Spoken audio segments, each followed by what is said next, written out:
시편 2편 1절에서 12절. 시편이니까요. 우리 교독으로 봉독하겠습니다. 시편 2편. 어찌하여 이방 나라들이 분노하며 민족들이 헛된 일을 꾸미는가?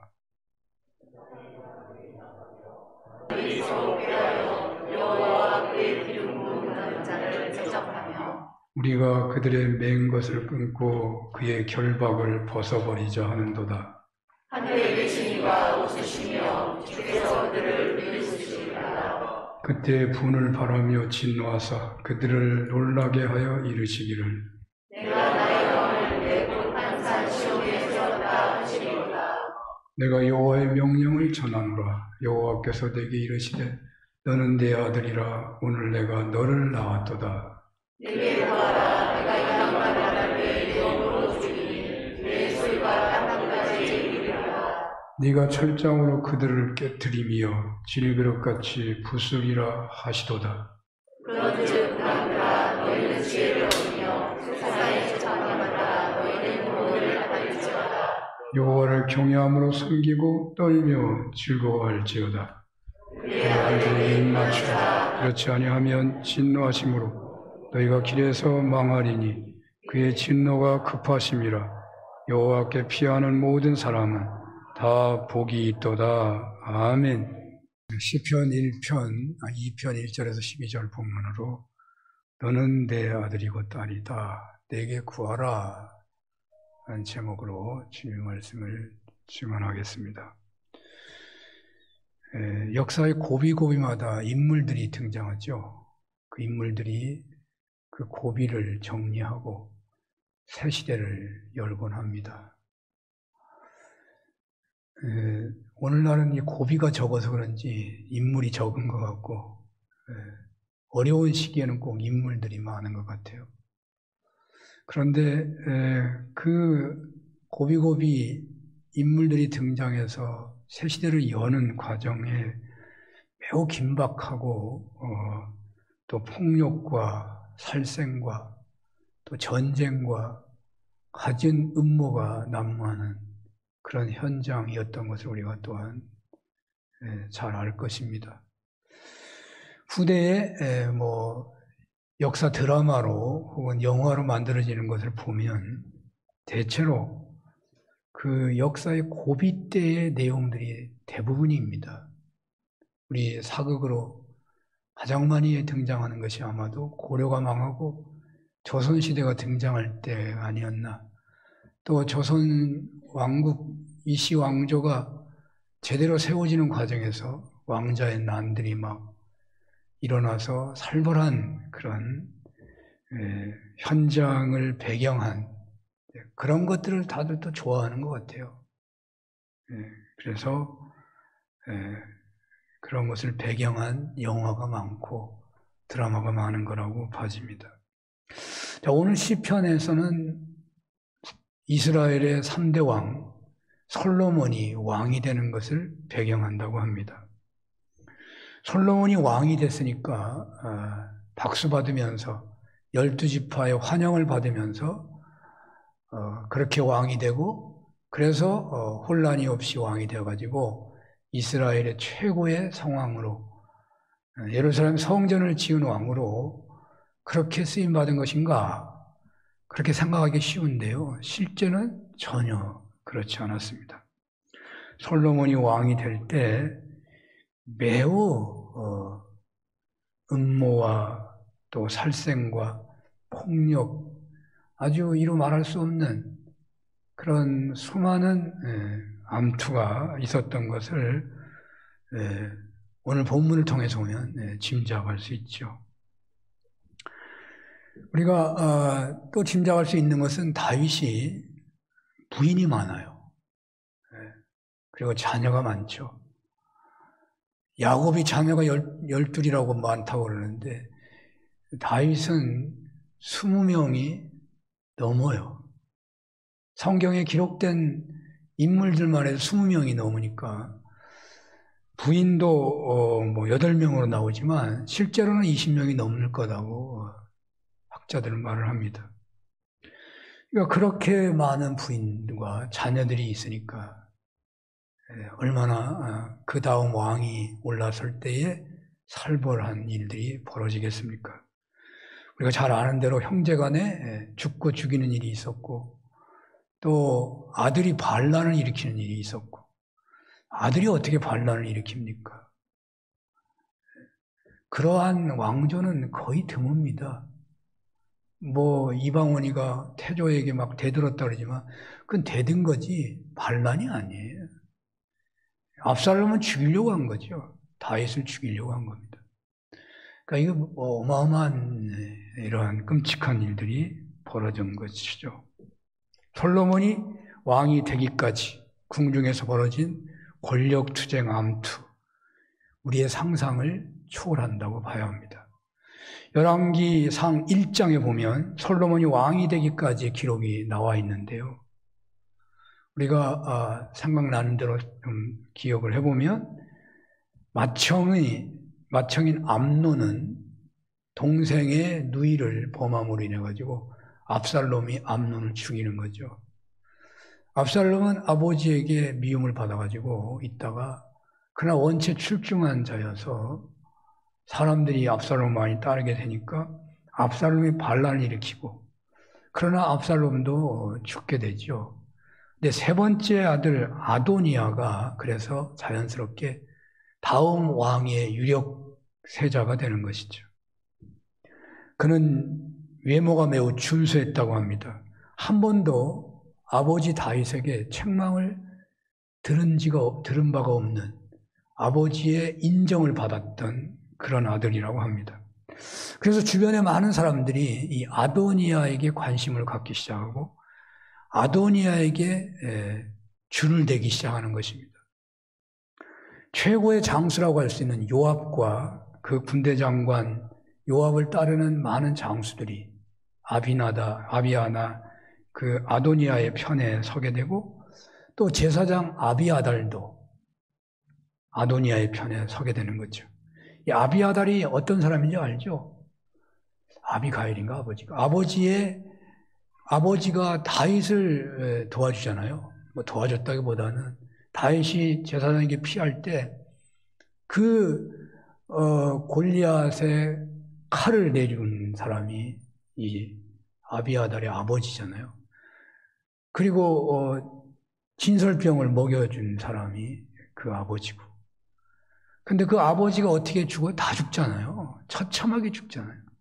그 처참하게 죽은 아버지의 아들이 아비아달이에요. 그러니까 다윗에게 얼마나 끔찍한 그러한 가깝게 여길 만한 인물이냐요. 근데 이 아비아달도 아버지 다윗을 보고 아니까 아도니아 편에 선 거죠. 그래서 대부분의 신하들이 다 아도니아 편에 들어선 거예요. 우리는 솔로몬이 왕이 된 것만 아니까 그 이후의 결과로 그냥 끝나버렸기 때문에 이 앞서서 일어났던 일에 대해서 잘 모르는 거죠. 아니, 알려고도 하지 않고. 그러나 여러분 어느 나라나 그렇잖아요. 첩의 아들이 왕이 되는 건 거의 어려워요. 또 첩의 아들이 왕이 되더라도 어린아이가 왕이 되기 어려운 거예요. 이방원이 어떻게 그 반란을 일으켰나요? 어린아이가 왕이 되니까 반란이 일어나는 거죠. 그러니까 솔로몬이 왕이 되고 솔로몬이 왕위를 든든히 한다는 거 정말 어려운 상황이에요. 아도니아가 있는데 백성들과 그리고 군대 장관들과 심지어 제사장까지도 지지하고 있는 아도니아가 있는데 아버지에게 한 번도 책망을 듣지 않은 아도니아가 있는데 어떻게 솔로몬이 왕이 되겠습니까? 거의 불가능한 일이죠. 근데 이 모든 사실을 알게 된 나단 선지자가 등장하죠. 그가 밧세바를 찾아갑니다. 밧세바를 만나가지고 뭐라고 하냐면 이런 말을 합니다. 나에게 당신의 생명과 당신의 아들 솔로몬을 살릴 계략이 나에게 있다. 그런 얘기를 하는 거예요. 여러분, 아도니아가 왕 되면요, 솔로몬은 죽어요. 그리고 밧세바도 죽어요. 그거 너무나 당연한 거예요. 안 죽이겠어요? 그러니까 나단이 그 말을 할 때에 밧세바가 어떻게 생각하겠어요? 그 말을 안 들을 수가 없죠. 그냥 따라갈 수밖에 없는 거죠. 밧세바가 나단의 이야기를 듣고서 왕을 찾아가요. 아마 다윗 왕은 생명이 오락가락했을 가능성이 있습니다.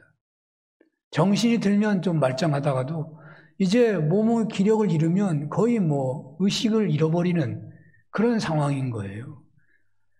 그러니까 아무나 다윗 왕을 만날 수도 없고, 그래서 아도니아로 사람들이 몰리기 시작한 거예요. 왕이 언제 죽을지 모르니까. 그런 상황인데 나단이 계략을 써가지고 밧세바로 하여금 왕을 찾게 하는 거예요.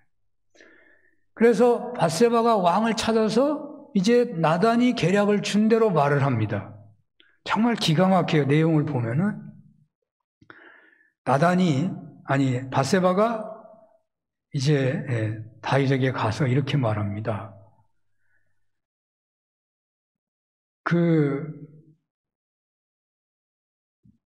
다윗 왕에게 들어가서 아도니아가 무슨 연고로 왕이 된 것입니까? 그렇게 묻게 한 거예요.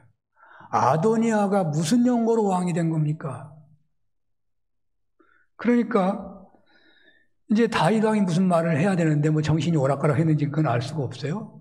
아무 말도 하지 않는데 그 순간에 다윗이 그런 생각을 하고 있는 순간에 나단이 다윗 왕에게 찾아가는 거예요. 다윗 왕이 딱 앞에 나단이 들어서 가지고 뭐라고 말하냐면 이제 나단은 이렇게 말을 합니다. 아도니아를 왕으로 세운 것입니까? 그렇게 물어봐요. 아도니아가 왕이 된 겁니까? 그러니까 다윗 왕이 이제 그런 질문을 받고서 이제 고민할 거 아니에요? 대답을 아직 안 하고 있는데 아도니아가 아직 아도니아에 대해서 대답을 하고 있지도 않는데 나단이 뭐라고 하냐면 아도니아가 군대 장관과 아비아달 제사장을 청하여 먹고 하시면서 아도니아 왕 만세를 불렀습니다. 그렇게 말을 해요. 그게 뭐겠어요? 지금 아도니아가 반란을 일으켰습니다 하는 말이에요. 그런 말은 왜 하는 거예요? 다윗 왕이 아직 선포를 안 했다는 거죠. 다윗 왕이 선포를 안 했는데 지금 아도니아가 왕이라고 지금 말하고 있다. 어쩌면 아직 왕이라고 선포 안 한 거예요. 아직 안 한 거거든, 아직. 아버지가 오락가락 하니까 아직 기다리고 있는 건데 나단이 지금 저들이 반란을 일으킨 겁니다. 왕은 아십니까? 라고 묻는 거죠. 자, 왕은 아도니아가 왕이 되기를 원하고 있을 가능성이 커요. 그래서 아무 말도 안 하고 있는 거겠죠. 그냥 자연스럽게 왕이 될 수 있는 거예요.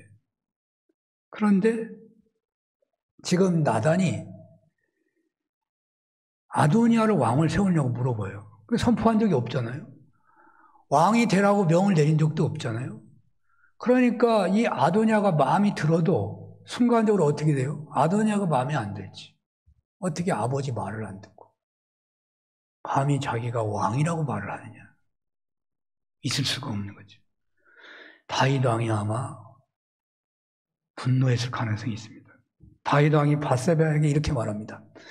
내가 이전에 여호와께 맹세한 대로 솔로몬을 왕이 되게 하라 라고 명령을 내려요. 우리는 이것을 구원사의 그 기록으로 보고 있기 때문에 나단을 통해서 하나님이 다윗이 한 약속이 생각나게 해서 그래서 솔로몬이 왕이 된 거라고 우리는 믿으면 돼요. 문제가 없어요. 그러나 혁명이라고 하는 것은 성공해야 혁명이에요. 성공을 안 하면 역적이 되는 거죠. 만약에 아도니아가 왕이 됐다면 아마 성경의 기록은 아도니아에게 약속했다고 그렇게 말할지도 모르죠. 물론 이런 것은 좀 성경을 레디컬하게 번역하려고 하는 시도이긴 하지만 실제로는 그렇지 않죠. 하나님의 구원사는 솔로몬에게 왕을 잡기로 정하셨기 때문에 그 위기의 순간에 나단으로 하여금 다윗이 솔로몬을 왕으로 세우기로 결정한 것이 떠오르게 해서 드디어 솔로몬이 왕이 된 거라고 우리는 믿으면 되는 거예요. 자, 이렇게 밧세바와 나단 선지자는 다윗과 독대하면서 솔로몬을 왕위에 오르는데 결정적 역할을 하게 되는 것입니다. 그렇게 긴박했던 현장에 개입하신 하나님의 역사 이끄심의 손길을 오늘 시편 2편이 기록하고 있는 거예요. 말하고 있는 거예요. 한번 보겠습니다. 1절에서 3절을 한번 볼까요? 어찌하여 이방 나라들이 분노하며 민족들이 헛된 일을 꾸미는가? 세상의 군왕들이 나서며 관원들이 서로 꾀하여 여호와와 그의 기름 부음 받은 자를 대적하며 우리가 그들의 맹 것을 끊고 그의 결박을 벗어버리자 하는도다. 이 배경은 선왕 다윗이 죽고 솔로몬이 왕이 되는 과정에서 권력 투쟁이 벌어지고 있어 혼란하게 된 틈을 타서 주변의 속국들이 여러 왕들과 민족들이 군비를 갖추고서 솔로몬에게 반기를 들었던, 그리고 아도니아 편을 들고서 그런 신하들이 한편이 돼가지고 반란을 일으켰던 그런 현실을 배경하고 있는 거예요. 그것을 이렇게 쓰고 있단 말이죠. 자, 그런데 구약의 이러한 말씀은 역사 현실을 배경하고 있지만 그 구원,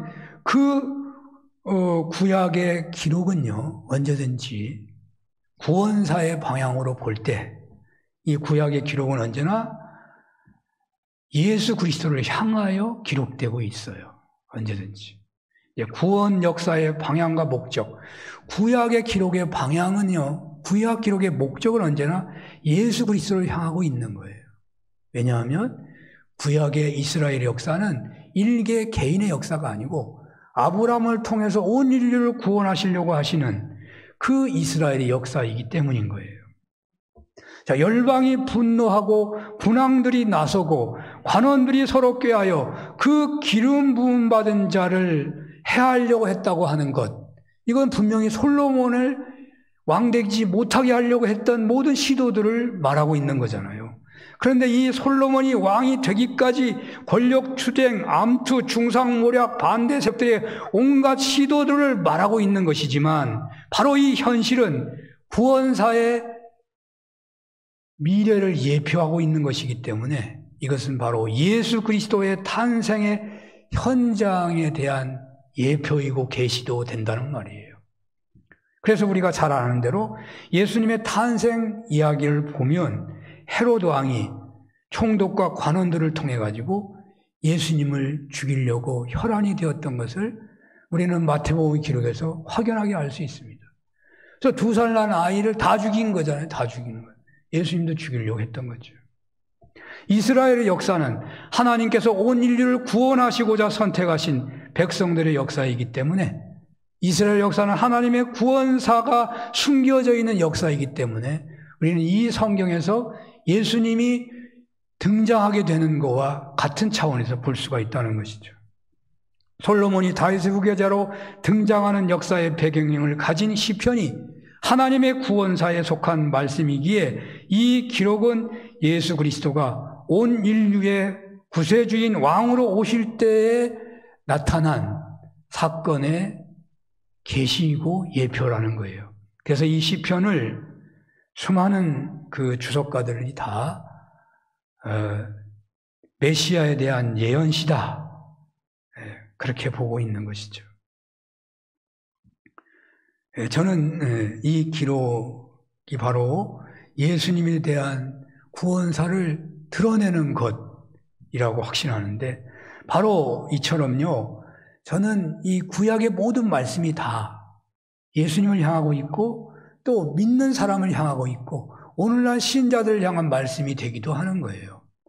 그래서 저는 구약 성경도 신약 성경과 똑같이 하나님 말씀이라고 믿고 복음서와 함께 이 구약을 주일마다 격주로 말씀으로 보고 있는 것이죠. 저는요, 3층천에 올라갔거나 안진매가 일어나는 기적을 그런 체험하지는 못했어요. 제가 목회하면서 가장 큰 체험 중에 하나는 하나님 말씀이 정말 살아있구나 하는 그런 체험인 것 같아요. 제가 어느 날 구약 성경 사사기 21장 본문을 가지고 어느 집에 가서 설교했을 때입니다. 이 사사시대 19장, 사사기의 19장에서 21장까지는 사사들이 이스라엘이 자기 소견대로 살아가지고 매우 혼란한 시대를 증언하고 있는 내용들이거든요. 자, 이때에 베냐민 지파가 이스라엘 민족의 신앙의 최고의 덕목이라고 할 수 있는 나그네 대접을 외면하고 한 나그네 부인을 처참하게 농간하고 죽인 그 천인공노할 일을 저지르게 되는데 이스라엘 공동체가 그래서 그 베냐민 지파를 징계하기로 정합니다. 그래서 베냐민 지파를 아예 다 없애버리려고 베냐민 지파와 전쟁을 벌이잖아요. 처음에는 베냐민 지파가 몇 번 승리하는데 결국 베냐민 지파가 망하기 직전에 이르게 돼요. 그래서 베냐민 지파가 여자들 다 죽고 남자도 이제 600명인가 남았고 다 씨가 말라 가게 되니까 이제 근심이 생긴 거죠. 하나님 12지파를 해놨는데 한 지파가 없어지면 안 되잖아요. 그래서 이스라엘 공동체가 고민하다가 이 지파를 어떻게 살릴 수 있을까? 아무도 어느 지파도 이 지파에는 시집 보내지 못하도록 결정을 해버렸거든요. 그래서 이 베냐민 지파는 이제 다 없어지게 될 이스라엘 지파 속에서 사라지게 될 위험에 놓여 있는데 방법을 찾다가 이들이 생각해 보니까 축제가 실로에서 축제가 일어날 때는 이 여인들이 와서 춤을 춰요. 무도회가 있는데 그 축제에서는 여인들을 이렇게 데려가는 신부로 데려가는 풍습이 있었던 거예요. 그래가지고 그 실로에 춤추는 여인을 데려가서 씨가 마른 지파를 살려라 하는 그런 설교 제목이거든요. 설교 내용이었어요. 김희공 교수님이 실로에 춤추는 여인들이라는 유명한 설교를 책으로 내신 적이 있는데 그래서 그 말씀을 가지고 설교를 하는데 그분이 그 집에 권사님 집이었어요. 시집 와가지고 망한 가문을 일으켰더라고요. 알고 봤더니. 그 남편은 완전히 알코올 중독자였어요.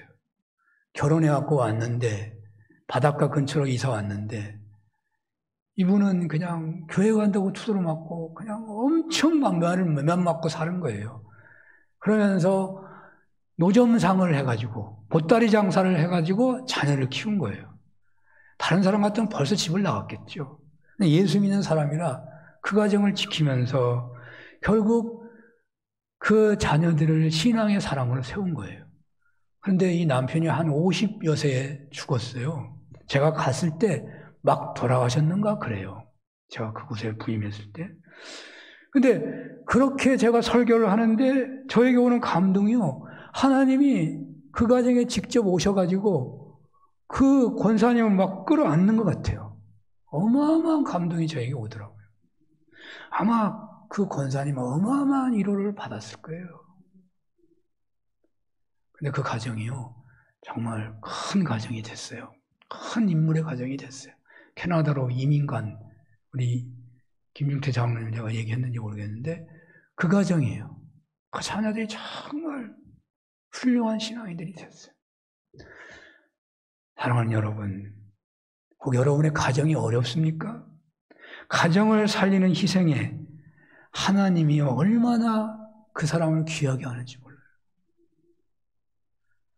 왜냐하면요, 가정이 살아야 교회가 살기 때문에. 가정이 죽으면 교회가 죽어요. 근데 가정이 죽으면요, 구원사도 죽는 거예요. 씨가 죽으니까. 그러니까 가정이 살아야 교회가 살고 나라가 살고 하나님의 구원사가 유지되는 거잖아요. 가정이 무너지면 교회가 무너지고 구원사도 무너지는 거예요. 바로 이런 경우가 있었던 것처럼 저는 구약의 어떤 말씀도 그 시대의 말씀만이 아니라 오늘의 말씀이 된다고 저는 확신해요. 오늘의 말씀인 거예요. 하나님 말씀이에요. 시대를 초월하여 생생하게 역사하는 하나님의 말씀. 솔로몬이 왕위에 등극할 때만 말하고 있는 말씀이 아니라 예수님의 탄생을 증언한 말씀이고 오늘날 예수 믿어서 하나님 뜻대로 살려고 하는 사람들을 향한 말씀이라고 말해요. 예수님께서 요단강에서 세례를 받으실 때 이는 내 사랑하는 아들이요 내 기뻐하는 자라 하는 음성을 들어요. 이 선포는 세례를 받고 예수님을 따르며 평생을 살기로 결단하는 모든 분들에게 보여주신 모델이기도 한 거거든요. 즉 세례받고 이제 오직 예수님만을 따르며 살기로 결단하는 여러분들을 하나님께서는 내가 기뻐하는 자녀라고 부르신다는 거죠. 자녀가 되고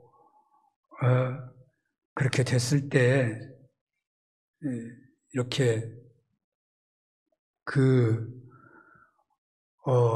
솔로몬이 왕이 될 때 그렇게 어려움을 겪는 것처럼 우리가 하나님의 자녀가 되어서 하나님의 뜻대로 살고자 할 때 그것을 방해하는 세력이 있다는 거예요. 많은 방해자가 있다는 거예요. 우리가 방해를 덜 겪는 것은 어쩌면 내가 고백한 대로, 내가 은혜 받은 대로 세상에서 살지 않기 때문일 거예요. 내가 말씀을 들은 대로, 내가 은혜 받은 대로 정말 온전하게 살기를 원한다면요, 이 솔로몬이 왕이 될 때 어려운 것처럼 예수님이 공생애를 살면서 어려움을 겪었던 것처럼 우리에게도 그런 일이 일어날 수가 있다는 말이죠. 그 방해와 유혹이요, 결코 만만하지 않아요. 그러나 그런 현실 앞에서 여러분 두려워하지 마시기 바랍니다. 기름 부음 받은 자의 삶을 결단코 포기하지 마십시오. 은혜 받은 것, 내가 교회에서 기도할 때, 내가 부흥회할 때 그때뿐이고 이제 내가 세상에 가면 어쩔 수 없어요. 또 교회 와서 회개하고 또 그렇게 살아가는 것이지 라고 말할지 모르지만 우리가 작심삼일이잖아요. 다 그런 거 아니냐고 그렇게 말할지 모르지만 여러분 은혜 받은 대로 살아보려고 하는 결단을 한번 해보시기 바랍니다. 하나님이 그냥 계시지 않는다고 약속하십니다. 4절에서 9절을 볼까요? 하늘에 계신 이가 웃으심이요 주께서 그들을 비우시리로다. 그때에 분을 바라며 진노하사 그들을 놀라게 하여 이르시기를 내가 나의 왕을 내 거룩한 산 시온에 세웠다 하시리로다. 내가 여호와의 명령을 전하노라. 여호와께서 내게 이르시되 너는 내 아들이라. 오늘 내가 너를 낳았도다. 내게 구하라. 내가 이방 나라를 내 유업으로 주리니 내 소유가 땅끝까지 이르리로다. 네가 철장으로 그들을 깨뜨리며 질그릇같이 부수리라 하시도다. 아멘. 현실이 아무리 힘들고 요동친다고 하더라도 천상의 세계에서 하나님의 의연한 의지가 펼쳐지고 있는 것을 볼 수가 있습니다. 하늘에 계신 이가 웃으시며 솔로몬이 왕이 되는 것을 그렇게 군왕들이 나서고 관원들이 나서고 방해자들이 적대하고 죽이려고 하는데 하나님은 웃으신다. 그게 오늘 성경의 증언입니다. 우리가 영화에서 이런 장면을 생각해 본다면 무협 영화 같은 데 그런 게 많아요. 주인공은 안 죽잖아요. 주인공은 아주 고수예요, 고수. 근데 이런 산적들이나 도둑들이 와가지고 물건을 뺏고 죽이려고 할 때 고수가 칼을 빼면서 어떤 태도를 취할까요? 아마 감독은 고수의 그 장면을 이렇게 크로우즈업 할 것 같습니다. 그 고수가 칼을 쓱 빼면서 아마 씩 웃지 않을까 싶어요.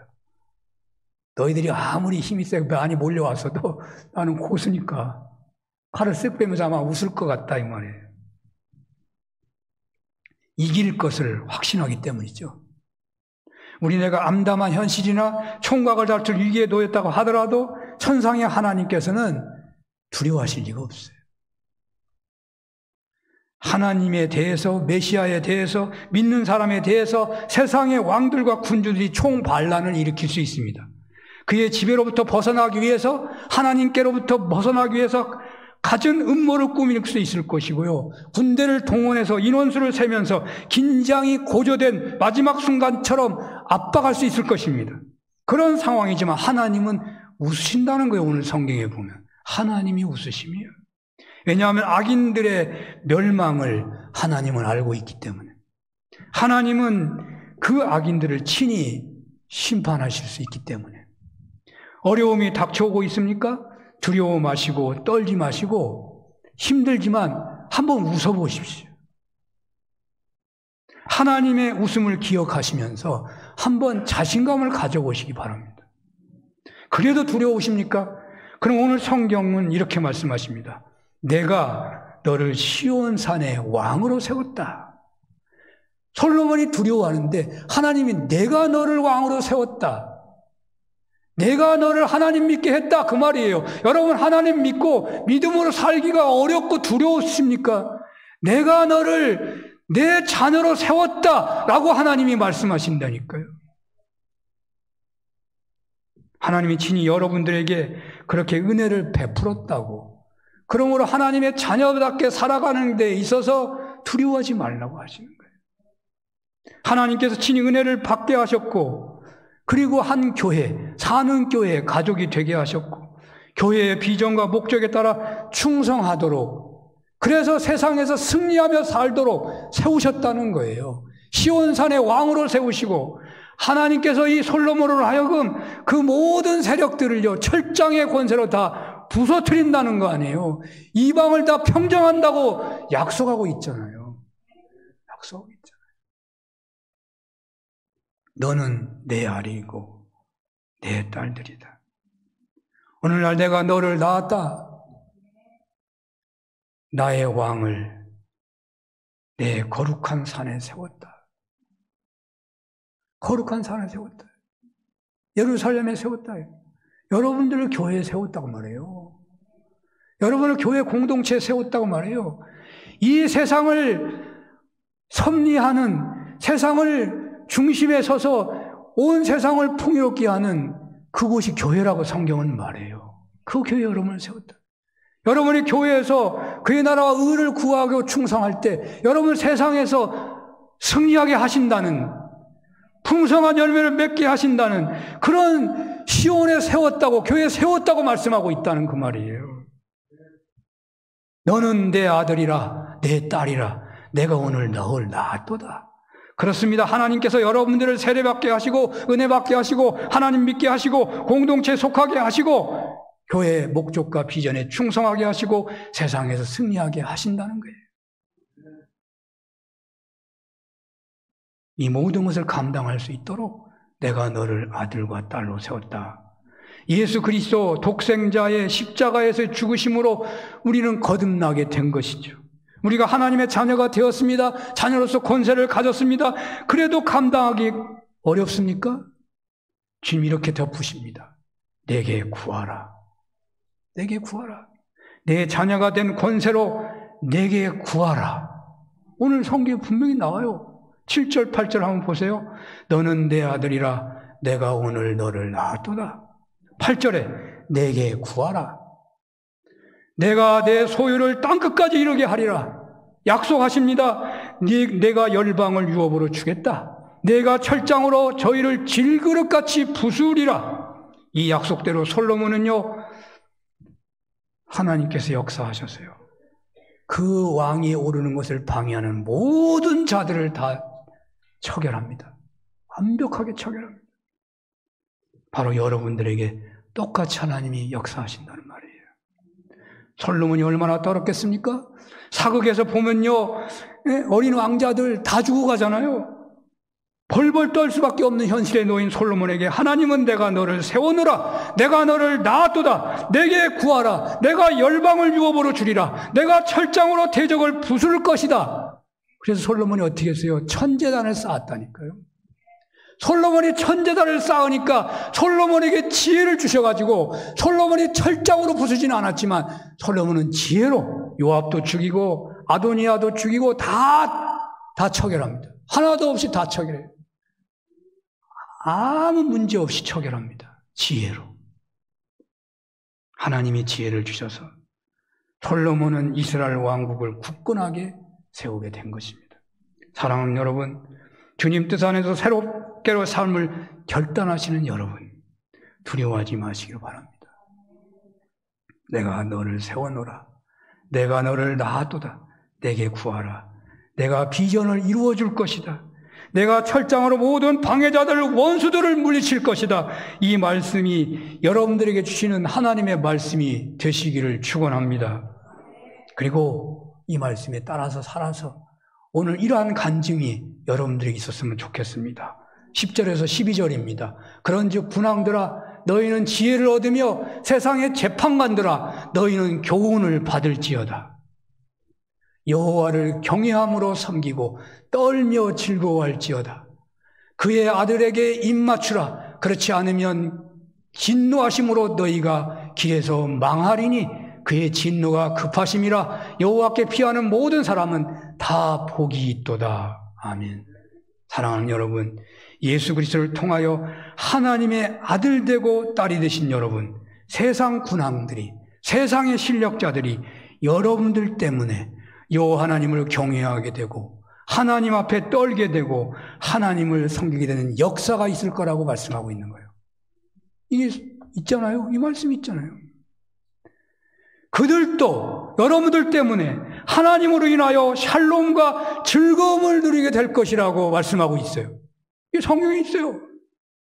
그러므로 그리고 또 뭐라고 해요? 그들이 여러분에게 입맞추며 친밀하게 협조를 구하지 않으면, 여러분들을 대적하면 하나님께서 진노하셔서 그들을 망하게 할 거라고 약속하고 있다니까요. 여러분 믿는 자를 이 세상에서, 하나님을 잘 믿는 자를, 은혜 가운데 사는 자를 이 세상에서 방해하고 공격하는 자가 있다면 하나님이 그냥 두지 않는다는 약속이에요. 여기 나오잖아요. 결국 여호와께 피하는 모든 자가 복을 받는다. 이 10절에서 12절은요, 이방인들, 이방 군왕들에게만 향한 말이 아니고 이 끝의 절에 여호와께 피하는 모든 사람들이라고 말함으로 인해 가지고 이 끝절이 모든 사람이라는 말을 다시 한번 고백하고 있기 때문에 이 10절 앞에 이 10절과 12절 말씀은 우리에게도 향하는 말씀이 된다는 거예요. 그래서 우리들도 여호와를 경외하고 섬기고 떨며 섬기고 여호와를 즐거워해야 한다는 말이에요. 또 예수 그리스도에게 입맞추며 예수님의 말씀과 순종함으로 동행하며 살아야 되는데, 예수님을 거부하고 살게 되면 하나님의 진노가 우리에게도 임할 것이라는 말씀이에요. 그러므로 우리는 오직 여호와 하나님만을 의지하고 따라야 한다는 거예요. 악인의 꾀를 따르지 말고 죄인의 길에 서지 말고 오만한 자의 자리에 앉지 말고 오직 여호와 하나님만을 의지하고 따름으로 복 있는 자들 다 되시기를 축원합니다. 기도하겠습니다. 하나님 아버지, 말씀을 주시오니 감사합니다. 자녀 되게 하셨사오니 그 은혜에 합당하게 살기를 원합니다. 기도함으로 능력받아 간증이 충만케 하여 주옵소서. 예수님 이름으로 기도합니다. 아멘.